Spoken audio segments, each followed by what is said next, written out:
राजा धैर्य सिंह की कठिन परीक्षा। जब यह अफवाह राजमहल तक पहुंची तो राजा धैर्य सिंह व्याकुल हो उठे। वे अपनी रानी के प्रति पूर्णतया विश्वास रखते थे, क्योंकि सुमति केवल उनकी पत्नी ही नहीं अपितु उनकी सबसे बड़ी समर्थक, सलाहकार और धर्म संगिनी भी थीं। किंतु राज्य की प्रतिष्ठा और जनता की भावनाएं भी उनके लिए अत्यंत महत्वपूर्ण थीं। राजा के लिए यह परीक्षा केवल व्यक्तिगत नहीं बल्कि उनके राज्य और शासन की स्थिरता से भी जुड़ी थी। दरबार में इस विषय पर चर्चा के लिए एक सभा बुलाई गई। राजा के कुछ मंत्रियों ने उन्हें सुझाव दिया कि यदि वे इस विषय पर कोई कठोर निर्णय नहीं लेते तो प्रजा का विश्वास उन पर से उठ सकता है। कुछ दरबारी तो यहाँ तक कहने लगे कि यदि रानी निर्दोष हैं तो उन्हें अपनी पवित्रता सिद्ध करने के लिए कोई परीक्षा देने में आपत्ति नहीं होनी चाहिए।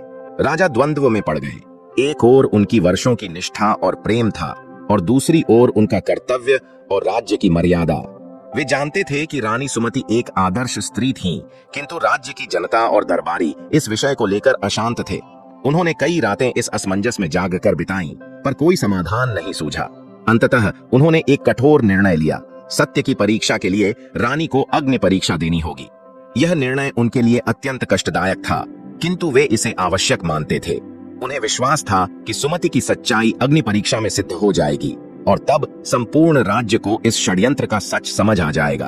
उन्होंने भारी मन से यह घोषणा कर दी कि रानी सुमति को अपनी निर्दोषता सिद्ध करने के लिए अग्नि परीक्षा देनी होगी। इस घोषणा के साथ ही महल और पूरे राज्य में सन्नाटा छा गया। प्रजा स्तब्ध थी और महल की दासियाओं व सेवक गण भी इस निर्णय से व्यथित थे। रानी सुमति को जब यह समाचार मिला तो उन्होंने धैर्यपूर्वक इसे स्वीकार किया।